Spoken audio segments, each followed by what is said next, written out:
ಎಲ್ಲರಿಗೂ ನಮಸ್ಕಾರ. Vlogs with ನದಿ ಯೂಟ್ಯೂಬ್ ಚಾನಲ್ಗೆ ಸ್ವಾಗತ. ಏನಪ್ಪ ಅಂದರೆ ಪ್ರತಿದಿನ ಬೆಳಗ್ಗೆ ಆಗುತ್ತೆ, ಪ್ರತಿದಿನ ಸೂರ್ಯ ಹುಟ್ತಾನೆ, ಪ್ರತಿದಿನವೂ ನಾವು ದಿನನಿತ್ಯ ಕೆಲಸಗಳನ್ನು ಮಾಡ್ತಾ ಇರ್ತೀವಿ. ಹಾಗೆ ನಾವು ಪ್ರತಿದಿನ ನಮಗೆ ಹೊಸ ದಿನವಾಗಿರುತ್ತೆ.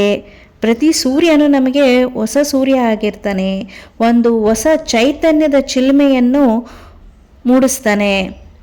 ಹಾಗೆ ನಮಗೆ ಒಂದು ಹೊಸ ಅವಕಾಶ ಸಿಕ್ಕಿದೆ, ಹೊಸದೇನಾದರೂ ಕಲಿಯೋಣ, ಹೊಸದೇನಾದರೂ ಮಾಡೋಣ ಅಂದ್ಕೊಂಡು ನಾವು ಒಂದು ದಿನನಿತ್ಯದ ಕೆಲಸಗಳನ್ನು ಪ್ಲ್ಯಾನ್ ಮಾಡಿಕೊಂಡು ಯಾವುದೇ ತೊಂದರೆಗಳಿಲ್ದಲೇ ಸುಗಮವಾಗಿ ಆ ಕೆಲಸಗಳನ್ನು ನಾವು ಭಾಳ ಖುಷಿಯಿಂದ ಮಾಡ್ಬೋದು.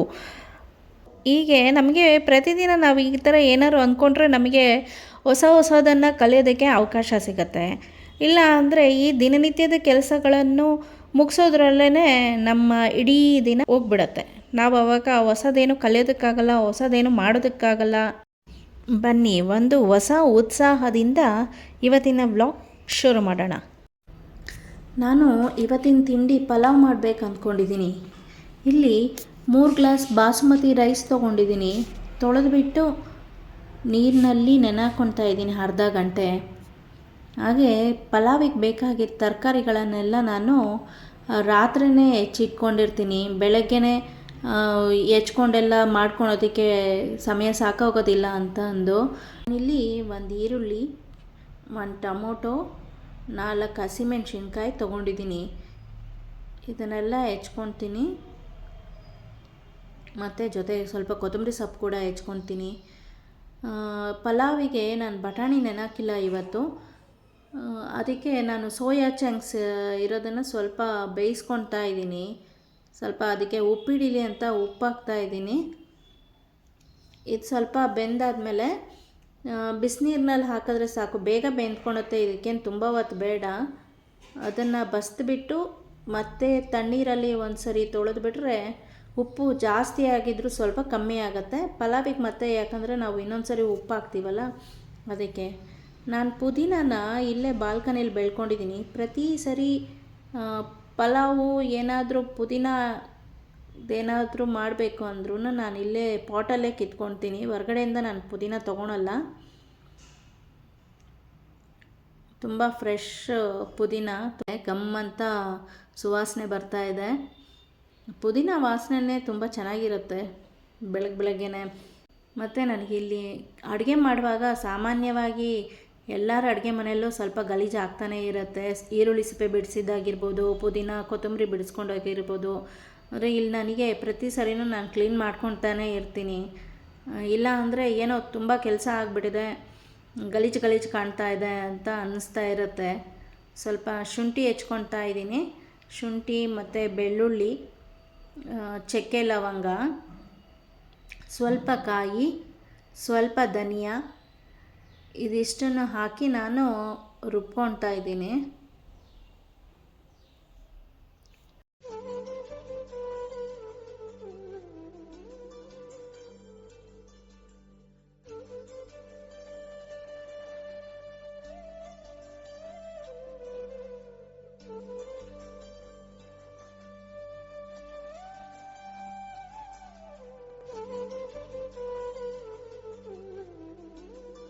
ಮೊಸರು ಹಾಕಬೇಕಾಗತ್ತೆ. ಆಗಲೇ 6:15 ಆಗೋಗ್ಬಿಟ್ಟಿದೆ. ಇನ್ನು ಅರ್ಧ ಗಂಟೆಯಲ್ಲಿ ನಾನು ಪಲಾವ್ನ ಸಿದ್ಧ ಮಾಡಬೇಕು. ರುಬ್ಕೊಂಡೆಲ್ಲ ಆದಮೇಲೆ ಕುಕ್ಕರ್ನಲ್ಲಿ ಒಂದು ಸ್ವಲ್ಪ ಎಣ್ಣೆ ಹಾಕ್ತೀನಿ. ಪಲಾವಿಗೆ ಜಾಸ್ತಿ ಎಣ್ಣೆ ಹಾಕೋದಿಲ್ಲ. ಸ್ವಲ್ಪ ಎಣ್ಣೆ ಹಾಕಿ ಸಾಸಿವೆ, ಸೋಂಪು, ಶಾಯಿ ಜೀರ, ಒಂದು ಪಲಾವಿನ ಎಲೆ ಹಾಕಿ ಮತ್ತು ಮೆಣಸಿನ್ಕಾಯಿ ಹಾಕಿ ಮೊದಲು ಬಾಡಿಸ್ಕೊತೀನಿ. ಆಮೇಲೆ ಈರುಳ್ಳಿ, ಟೊಮೊಟೊ, ಸ್ವಲ್ಪ ಕೊತ್ತಂಬರಿ, ಸ್ವಲ್ಪ ಪುದೀನ ಹಾಕಬೇಕಾಗತ್ತೆ. ಅದು ಎಣ್ಣೆಯಲ್ಲಿ ಫ್ರೈ ಆದಾಗಲೇ ಗಮ್ಮಂತ ಪರಿಮಳ ಬರ್ತಾ ಇರುತ್ತೆ. ಹೀಗೆ ರುಬ್ಬಿರೋ ಮಸಾಲೆನ ಹಾಕಿ 1-2 ನಿಮಿಷ ಹಸಿ ವಾಸನೆ ಹೋಗೋವರೆಗೂ ಅದನ್ನು ತಿರುಗಿಸ್ಕೊಳ್ತಾ ಇರಬೇಕು. ಮತ್ತು ಒಂದು ಸ್ವಲ್ಪ ಅರಿಶಿನ, ತರಕಾರಿ ಹೆಚ್ಕೊಂಡಿದ್ನಲ್ಲ ಅದು ಕ್ಯಾರೆಟು, ಬೀನ್ಸು, ಆಲೂಗೆಡ್ಡೆನೇ ಹೆಚ್ಕೊಂಡಿದ್ದೆ ನಾನು, ಅದು ಹಾಕ್ತಾಯಿದ್ದೀನಿ. ಮತ್ತು ನೆನೆಸಿಟ್ಟ ಬಾಸುಮತಿ ಅಕ್ಕಿನ ಹಾಕ್ತಾಯಿದ್ದೀನಿ. ಸ್ವಲ್ಪ ನೀರು, ಇದರಲ್ಲಿ ನಾನು 3 ಗ್ಲಾಸ್ ಬಾಸುಮತಿ ರೈಸ್ ತೊಗೊಂಡಿದ್ದೀನಿ. ಆದರೆ ನಾನು 2.5 ಗ್ಲಾಸ್ ಮಾತ್ರ ನೀರು ಹಾಕ್ತಾಯಿದ್ದೀನಿ. ಬಾಸುಮತಿ ರೈಸ್ನ ನಾವು ಕುಕ್ಕರಲ್ಲಿ ಮುಚ್ಚಿಟ್ಟು ಬೇಯಿಸೋದಾದರೆ ಒಂದು ಅರ್ಧ ಗ್ಲಾಸು ಕಮ್ಮಿ ಇಟ್ಟು ಬೇಯಿಸ್ಬೇಕಾಗತ್ತೆ. ಕಸೂರಿ ಮೇಥಿ ಹಾಕ್ತಾಯಿದ್ದೀನಿ, ಸ್ವಲ್ಪ ಗಮ್ಮಂತ ಪರಿಮಳ ಬರುತ್ತೆ ಕೊನೆಗೆ ಹಾಕೋದ್ರಿಂದ. ಮತ್ತು 1 ಸ್ಪೂನ್ ತುಪ್ಪ ಹಾಕಿದ್ದೀನಿ. ಸರಿ, ಈಗ ಮೊಸರು ಬಜ್ಜಿಗೆ ರೆಡಿ ಮಾಡ್ಕೊಳ್ಳೋಣ.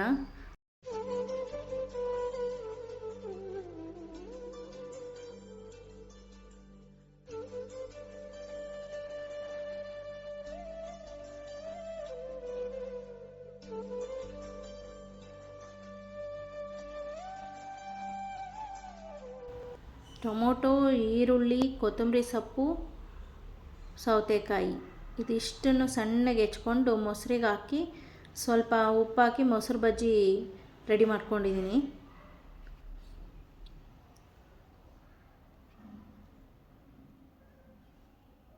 ಕುಕ್ಕರ್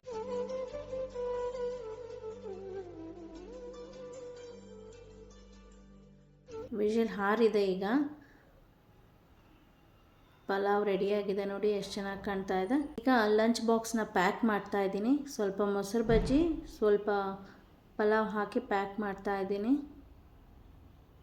ಸ್ಪೂನ್ಗಳನ್ನ ನಾನು ಟಿಶ್ಯೂ ಪೇಪರ್ನಲ್ಲಿ ಸುತ್ತಿ ಇಟ್ಟಿರ್ತೀನಿ. ಯಾಕಂದರೆ ಬ್ಯಾಗ್ ಒಳಗೆ ಹಾಗೆ ಹಾಕಿದ್ರೆ ಬ್ಯಾಗ್ನಲ್ಲಿ ಧೂಳೆಲ್ಲ ಸ್ಪೂನಿಗೆ ಹತ್ಬಿಡುತ್ತೆ, ಮತ್ತು ಮಕ್ಕಳು ಅದನ್ನೇ ತೊಗೊಂಡು ತಿಂತಾರೆ. ಅದಕ್ಕೆ ಸ್ಪೂನಿಗೆ ಟಿಶ್ಯೂ ಪೇಪರ್ನ ಹಾಕಿ ಸುತ್ತಿ ಹಾಕ್ತಾಯಿದ್ದೀನಿ. ಸರಿ, ಟೈಮ್ ಆಯಿತು. ಬಸ್ಸಿಗೆ ಹತ್ತಿಸ್ಬಿಟ್ಟು 7 ಗಂಟೆಗೆ, ಹಾಗೆ ಒಂದು ಅರ್ಧ ಮುಕ್ಕಾಲು ಗಂಟೆ ವಾಕಿಂಗ್ ಹೋಗ್ತೀನಿ. ವಾಕಿಂಗ್ ಹೋದಾಗ ನಾನು ಅಲ್ಲೊಂದು ಮರ ನೋಡಿದೆ. ಆ ಮರ ಎಲ್ಲ ಕಡಿದು ಬಿಟ್ಟಿದ್ದಾರೆ. ಆದರೂ ಅದು ನೋಡಿ, ಅದು ಎಷ್ಟು ಹಸಿರಾಗಿ ಚಿಗುರ್ತಾ ಇದೆ. ಅದಕ್ಕೆ ಬೇರಿಲ್ಲ, ಮಣ್ಣಿಲ್ಲ, ನೀರಿಲ್ಲ, ಏನೂ ಇಲ್ಲ. ಅದಕ್ಕೆ ಆಸೆಯ ಚಿಲುಮೆ ಚಿಗುರ್ತಾ ಇದೆ. ಅದಕ್ಕೆ ನಮ್ಮ ಮನೆ ಗಿಡದಲ್ಲಿ 2 ಹಾಗಲಕಾಯಿ ಬಿಟ್ಟಿತ್ತು. ಅದು ನೆಟ್ಟಿಂದ ಹೊರಗಡೆ ಬಿಟ್ಬಿಟ್ಟಿದೆ. ಈ ಪಾರಿವಾಳಗಳು ಒಳಗೆ ಬರ್ತವೆ, ಗಲೀಜು ಮಾಡ್ತವೆ ಅಂತ ಹೇಳಿ ನೆಟ್ ಹಾಕಿದ್ವಿ ಬಾಲ್ಕನಿ ಗ್ರಿಲ್ಲಿಗೆ. ಅದು ಹೊರಗಡೆ ಬಿಟ್ಬಿಟ್ಟಿದೆ. ಅದು ತೆಗೆಯೋದು ಹೇಗೆ ಅಂತ ಅಂದು ನೋಡಿ, ಹೇಗೆ ಸರ್ಕಸ್ ಮಾಡ್ತಾ ಇರೋದು. ಅದು ತೆಗೆಯೋದಕ್ಕೆ ಕೆಳಗಡೆ ಬಿಟ್ಟರೆ ಕೆಳಗಡೆ ಬಿದ್ದು ಒಡೆದೋಗ್ಬಿಡುತ್ತೆ ಅದು. ನಮ್ಮ ಮನೆಯವರು ಅದಕ್ಕೆ ದಾರ ಕಟ್ಟಿ ಕಟ್ ಮಾಡಿ ಇಳಿಸ್ತಾ ಇದ್ದಾರೆ ನೋಡಿ. ಇದೇ 2 ಹಾಗಲಕಾಯಿ. ಇಲ್ಲೊಂದು ಸ್ವಲ್ಪ ಬಾಲ್ಕನಿಲಿ ಗಿಡಗಳನ್ನ ಬೆಳೆಸ್ಕೊಂಡಿದ್ದೀನಿ ನಾನು. ಹಾಗಲಕಾಯಿ ಗಿಡ ಇದು ನಾನು ಏನು ಬೀಜ ಹಾಕಿ ನೆಟ್ಟಿರೋದಲ್ಲ. ಹಾಗಲಕಾಯಿ ಯೂಸ್ ಮಾಡಿದಾಗ ಅದ್ರ ಬೀಜ ಇದ್ದಿದ್ದನ್ನ ಪಾಟಿಗೆ ಹಾಕಿದ್ದೆ, ಅದಾಗೆ ಅದು ಉಟ್ಕೊಂಡಿದ್ದಾವೆ. ಈ 2 ಪಾಟ್ಗಳಲ್ಲಿ ನಾನು ಪುದೀನ ಸೊಪ್ಪನ್ನ ಕಿತ್ಕೊಂಡು ಬಿಟ್ಟಿದ್ದೀನಿ. ಇನ್ನೂ 2 ಪಾಟ್ಗಳಲ್ಲಿ ಪುದೀನ ಸೊಪ್ಪಿದೆ ನೋಡಿ. ದಾಸವಾಳ ದಿನ ಏನಿಲ್ಲ ಅಂದರೂ 2-3 ಹೂವು ಬಿಡುತ್ತೆ ದಾಸವಾಳ. ಇದು ನೋಡಿ, ಇದು ಯಾವ ಗಿಡ ಅಂತ ಗೊತ್ತಿಲ್ಲ, ಹಾಗೆ ಪಾಟಲ್ಲಿ ಉಟ್ಕೊಂಡ್ಬಿಟ್ಟಿದೆ. ನಾನು ಕಿತ್ತಾಕಕ್ಕೆ ಹೋಗಿಲ್ಲ, ಹಾಗೆ ಸುಮ್ಮನೆ ಬಿಟ್ಟಿದ್ದೀನಿ ಬೆಳ್ಕೊಂಡ್ಲೆ ಅಂತ. ಮತ್ತು ಸ್ವಲ್ಪ ಬಸಳೆ ಸೊಪ್ಪು ಬೆಳೀತಾ ಇದೆ. ಈಗ ಅದರದ್ದು ಸ್ವಲ್ಪ ಬೀಜ ಇತ್ತು, ಪಾಟಿಗೆ ಹಾಕಿದ್ದೆ, ಅದು ಬೆಳೀತಾ ಇದೆ ನೋಡಿ. ಒಂದೆಲ್ಗ ಬೆಳೆಸಿದ್ದೀನಿ, ತುಂಬ ಚೆನ್ನಾಗಿದೆ ಇದು ಒಂದೆಲ್ಗ. ಮಕ್ಕಳನ್ನ ಬುದ್ಧಿಶಕ್ತಿಗೆ ತುಂಬ ಉಪಯುಕ್ತ ಇದು. ಅಲೋವೆರಾ ಬೆಳೆಸ್ಕೊಂಡಿದ್ದೀನಿ. ಹಾಗೆ ಇಲ್ಲೊಂದು ತುಳಸಿ ಪಾಟ್ ಇಟ್ಟಿದ್ದೀನಿ. ಮತ್ತು ಮೇಲೊಂದು ಹಸಿಮೆಣ್ಸಿನ್ಕಾಯಿ ಮತ್ತು ಅದು ಯಾವುದೋ ಒಂದು ಹೂವಿನ ಗಿಡ ಇದೆ. ಅದು ಹೂವು ಹೆಸರು ಏನು ಅಂತ ಗೊತ್ತಿಲ್ಲ ನನಗೆ. ಇದು ಎಲೆ ಬಳ್ಳಿ ನೋಡಿ, ಎಷ್ಟೊಂದು ಬಿಟ್ಕೊಂಡಿದೆ ಎಲೆ, ವಿಳೆದೆಲೆ. ಒಂದೊಂದು ಎಲೆ ತುಂಬ ದೊಡ್ಡ ದೊಡ್ಡದಾಗಿದ್ದಾವೆ, ಅಲ್ಲಿ ತನಕ ಹಬ್ಬಿದೆ. ಮತ್ತು ಇದು ಮಲ್ಲಿಗೆ ಗಿಡ ನಾವು ತಗೋಬೇಕಾದ್ರೆ ಗಿಡ ಅಂತ ಹೇಳಿದ್ರು, ಆದರೆ ಇದು ಬಳ್ಳಿ ಥರ ಮೇಲೆ ಹಬ್ತಾ ಇದೆ. ಇದು ನೋಡಿ, ಇಲ್ಲಿ ಒಂದು ಹಸಿಮೆಣ್ಸಿನ್ಕಾಯಿ ಗಿಡ ಇದೆ, ನುಗ್ಗೆ ಗಿಡ ಇದು.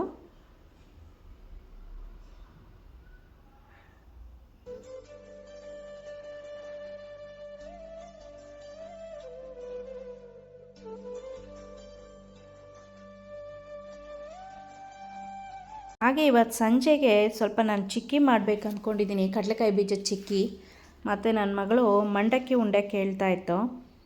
ಹಾಗೆ ಮಂಡಕ್ಕಿ ಉಂಡೆ ಮಾಡಬೇಕು ಅಂದ್ಕೊಂಡಿದ್ದೀನಿ. 1 ಗ್ಲಾಸು ನಾನು ಕಡಲೆಕಾಯಿ ಬೀಜ ಹಾಕಿ ಹುರ್ಕೊಳ್ತಾ ಇದ್ದೀನಿ.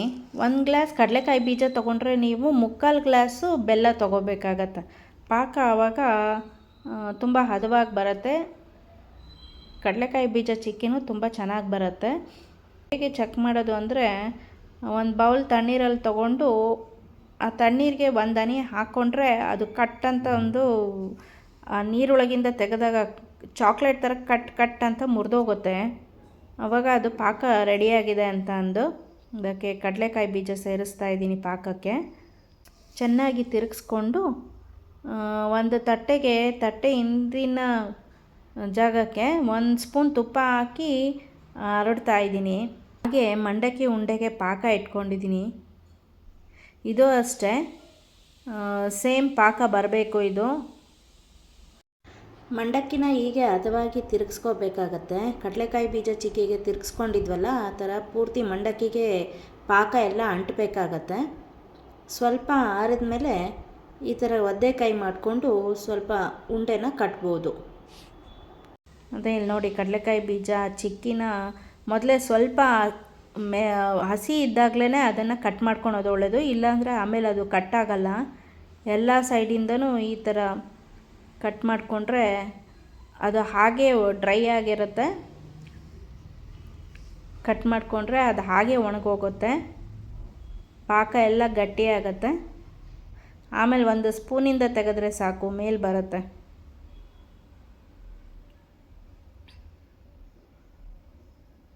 ನೋಡಿ, ಈ ಥರ ಒಂದು ಚಾಕು ತೊಗೊಂಡು ಹಿಂಗೆ ಕೆಳಗಡೆಯಿಂದ ಒಂಚೂರು ಲೂಸ್ ಮಾಡಿದ್ರೆ ಸಾಕು, ಬರುತ್ತೆ. ಅದು ಸುಲಭವಾಗಿ ಮನೆಯಲ್ಲೇ ಚಿಕ್ಕಿ ಮಾಡ್ಕೋಬೋದು. ಚಿಕ್ಕಿ ಮತ್ತು ಮಂಡಕ್ಕಿ ಉಂಡೆ ರೆಡಿಯಾಗಿದೆ. ಇವತ್ತಿನ ವ್ಲಾಗ್ ನಾನು ಇಲ್ಲಿಗೆ ಮುಗಿಸ್ತಾ ಇದ್ದೀನಿ. ಧನ್ಯವಾದಗಳು.